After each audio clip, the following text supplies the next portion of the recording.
अगर तुम इस वीडियो को देख रहे हो और तुम्हारे भी एग्जाम्स काफी ज्यादा करीब हैं, तो इस वीडियो को पूरा देखना है क्योंकि मेरे भी एग्जाम्स हैं और मैं बहुत अच्छे से जानता हूँ कि एग्जाम्स के करीब स्टूडेंट किस रट में फंस जाते हैं। तुम पढ़ना तो चाहते हो लेकिन चाह के भी नहीं पढ़ पाते, और मैं जानता हूँ इस स्ट्रेस, एंजाइटी और डिप्रेशन से भरी दलदल से बाहर कैसे निकला जा सकता है। मैंने भी एग्जाम्स देने, लेकिन मैंने अभी तक कोई बुक्स भी नहीं ली। फिर भी मैं इस वीडियो को क्यों बना रहा हूँ, तुम्हें क्यों कुछ बता रहा हूँ, ये सब तुम्हें वीडियो के एंड तक पता चल जाएगा। अगर तुम ये सोच के इस वीडियो को देखने लगे हो कि इस वीडियो को देखने के बाद पता नहीं क्या ही हो जाएगा, देन जाओ इस वीडियो को मत देखो। मैं तुम्हारे जज्बात के साथ नहीं खेलना चाहता। जाओ YouTube पे ऐसी हजारों वीडियोस पड़ी हैं, जाके वो देख सकते हो। जाओ चूरन खाओ और अपना टाइम वेस्ट करो। एंड अगर तुम इस स्ट्रेस भरी सिचुएशन से बाहर निकलना चाहते हो और कम टाइम में अच्छा स्कोर करना चाहते हो और कड़वा सच सुन सकते हो, देन इस वीडियो को बिना डिस्ट्रैक्ट हुए पूरे फोकस के साथ देखना। This video will helps you. हमें कम टाइम में ज्यादा मार्क्स कैसे लेने हैं, ये जान लेने से पहले सबसे पहली चीज है इनर क्लियरिटी। काफी सारे फैक्टर्स होते हैं जिनकी वजह से हम ओवर एक्सपेक्टेशंस लेकर बैठे रहते हैं। देखो, अगर तुम टॉपर होते, तुम इस वीडियो को नहीं देख रहे होते, तुम्हारा 80% सिलेबस क्लियर होता और तुम अभी तक रिवीजन कर रहे होते। लोग पढ़ाई से इतना ज्यादा ऑब्सेस पता नहीं क्यों है। सबसे ज्यादा इंडिया में स्टूडेंट्स सुसाइड कर रहे हैं। हम लोग अंदाजा भी नहीं लगा सकते कि उनकी मेंटल स्टेट क्या होगी, कितना स्ट्रेस उनके अंदर होगा। ये चीज कितनी ज्यादा गलत है। मैं ये नहीं कहना चाह रहा कि पढ़ो ही ना, पढ़ो लेकिन ओवर एक्सपेक्टेशंस ना रखो। तुम हर जगह पे परफेक्ट नहीं हो सकते। अगर तुमने ये सोचा कि तुम इन फ्यूचर बिजनेस वगैरह करोगे, तो तुम इधर 90% लेने का क्यों सोच रहे हो। अगर मैं अपनी बात करूं तो मुझे सिर्फ 60% चाहिए, क्योंकि मुझे क्लियर है मुझे कितनी नीड है और मुझे क्या करना है। इसलिए मैं इन सब चीजों को अलाउ नहीं करूंगा कि ये मेरी मेंटल हेल्थ को खराब कर दे। इसलिए मैं तुम्हें ये कहना चाहता हूँ कि सबसे पहले तुम्हें क्लियरिटी होनी चाहिए। ओवर एक्सपेक्टेशंस खुद से कभी ना रखना। तुम्हें अपने बारे में सब पता है, इसलिए जब तुम्हें इनर क्लियरिटी होगी तो स्ट्रेस और डिप्रेशन सब खत्म हो जाएगा, और जब ये चीजें खत्म हो जाएगी तुम उतना ही सिचुएशंस को अपने कंट्रोल में रख पाओगे। तो अब हम बात करते हैं कि हम कम टाइम में ज्यादा स्कोर कैसे कर सकते हैं। बस तुम्हें ये प्रॉमिस करना होगा कि तुम इन सब स्टेप्स को करोगे।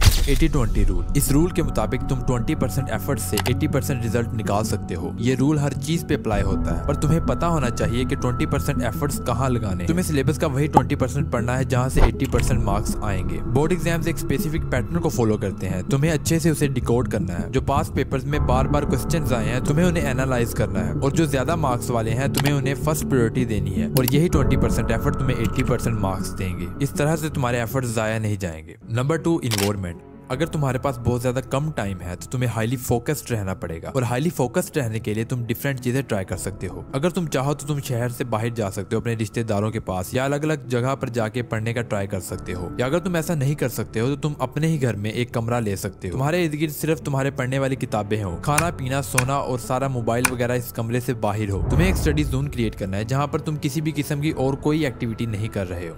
Control your outputs and inputs. Social media को तुम्हें बिल्कुल भी टाइम नहीं देना है। वाईफाई को हमेशा ऑफ रखो, खास तौर पर जब तुम पढ़ने बैठो। अगर तुम्हें लेक्चर्स वगैरह भी लेने हैं तो तुम लेक्चर्स को डाउनलोड कर सकते हो। अगर तुम ऑनलाइन लेक्चर लेने की कोशिश करोगे तो तुम अपना सारा टाइम वेस्ट कर दोगे, क्योंकि इन एप्स को डिजाइन ही इस तरह से किया गया है। अगर तुम इन्हें खोलोगे तो बिल्कुल डिस्ट्रैक्ट हो जाओगे। तुम इंटरटेन होने के लिए वीडियो तो 10 मिनट की देखते हो, लेकिन वो तुम्हारे दिमाग में 2 घंटे रहती है। इसलिए तुम दोनों में से एक चीज को दिमाग में रख सकते हो। अगर तुम ज्यादा सोशल मीडिया चलाओगे तो तुम खुद ही अपने लिए प्रॉब्लम्स क्रिएट कर रहे हो। तुम्हें पढ़ाई करते वक्त जो रैंडम थॉट्स आते हैं उसकी बात तो हम आगे करते हैं, लेकिन तुम्हें खुद फोर्सफुली मोबाइल को स्विच ऑफ करना पड़ेगा और फोकस के साथ अपने टास्क करने पड़ेंगे। इस चीज की जिम्मेदारी तुम्हें खुद लेनी पड़ेगी। मैपिंग। तुमने जो भी बुक्स पढ़नी है उसका नक्शा अपने दिमाग में चिपका लो। उसके कितने चैप्टर हैं, क्या चीज पढ़ने वाली है, क्या चीज नहीं है, चैप्टर समरीज, चैप्टर नेम्स, किस चीज के ज्यादा मार्क्स है, क्या चीज इंपॉर्टेंट है, ये सब तुम्हें पता होना चाहिए। तुम्हारे दिमाग में नक्शा छपा हो। तुम्हें पता होना चाहिए कि तुम क्या पढ़ रहे हो। चैप्टर स्टार्ट करने से पहले ही उनकी समरीज को पढ़ लो। ये सब क्लियर होगा, तुम्हारा माइंड क्लियर होगा, और एग्जाम्स के दिन तुम्हें पता होगा क्या चीज कहाँ से आई है। इसलिए पढ़ने से एक दिन पहले तुम इसे एक रफ पेज पे लिख सकते हो।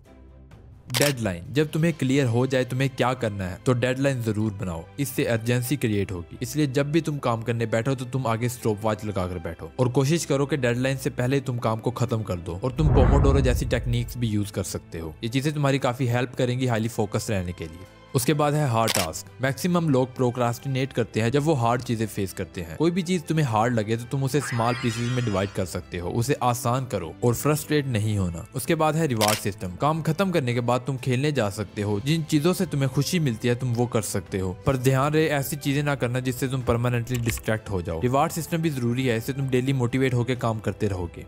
विन योर डे, ये सबसे ज्यादा इंपॉर्टेंट है, इसे जरा भी नजरअंदाज ना करना। तुम्हें सुबह उठते ही पता होना चाहिए कि तुम्हें क्या करना है। इसके लिए तुम्हें एक दिन पहले ही रात को डिसाइड करना पड़ेगा कि तुम्हें क्या करना है। जब तुम ये डिसाइड कर लोगे तुम्हारा माइंड क्लियर होगा। तुम उठते ही अपनी सारी एनर्जी अपना काम खत्म कर देने में लगा देनी होगी। उसके बाद जो तुम्हारा कॉन्फिडेंस और सेटिस्फेक्शन लेवल होगा वो तुम्हें डेली काम करने पर मजबूर कर देगा। इमेजिन कि तुम सुबह लेट उठते हो और 2 से 3 घंटे अपने फालतू कामों में गुजार देते हो। फिर सुबह के 12-1 बज जाते हैं और तब तुम अपना काम स्टार्ट करने बैठोगे। पहली बात, तुम्हें मेंटल क्लियरिटी नहीं मिलेगी। तुम इसी बात से परेशान रहोगे कि आज का काम खत्म होगा कि नहीं। इसकी वजह से तुम्हारे आने वाले सारे दिन खराब हो सकते हैं, तुम्हारी रूटीन खराब हो सकती है। इसलिए सुबह उठते ही अपना सारा काम खत्म कर दो। If you win morning you win a day, if you win a day you win a month and so on. And last में तुम्हें एक इंपॉर्टेंट एडवाइस देना चाहता हूँ। तुम्हारे दिमाग में जो रैंडम थॉट्स आते हैं तुम उन्हें एक तरह से कंट्रोल कर सकते हो। तुम्हें दिन में किसी भी एक टाइम में रनिंग करनी है और फास्ट रनिंग करनी है। जब तक तुम थक ना जाओ तुम्हें तब तक रनिंग करनी है। इससे होगा क्या, जब तुम थक जाते हो तुम्हारा दिमाग तुम्हारे कंट्रोल में होता है, तुम्हें रैंडम थॉट्स आना बंद हो जाते हैं। तुम सारा दिन की स्ट्रेस निकाल सकते हो इस चीज से। और सेकंड चीज, तुम्हें अपनी डाइट पे पूरा फोकस करना है। और तीसरी चीज, तुम्हें अपनी स्लीप पे पूरा फोकस करना है। इन 3 चीजों को बिल्कुल भी निगलेक्ट ना करना, वरना तुम अपने लिए बहुत ज्यादा परेशानियां खड़ी कर लोगे। तो अभी तक हमने जितनी भी बातें की हैं, अगर उन्हें मैं समराइज करूं तो तुम्हें वही 20% पढ़ना है जहां से 80% मार्क्स आएंगे। फालतू मेहनत करने की कोई जरूरत नहीं है। अपना हेल्दी इन्वायरमेंट बनाओ जहां सिर्फ किताबें हो। तुम्हें सोशल मीडिया को फोर्सफुली कट ऑफ करना पड़ेगा। और जब तुम पढ़ने बैठोगे तुम्हारे लेक्चर्स ऑलरेडी डाउनलोड हो।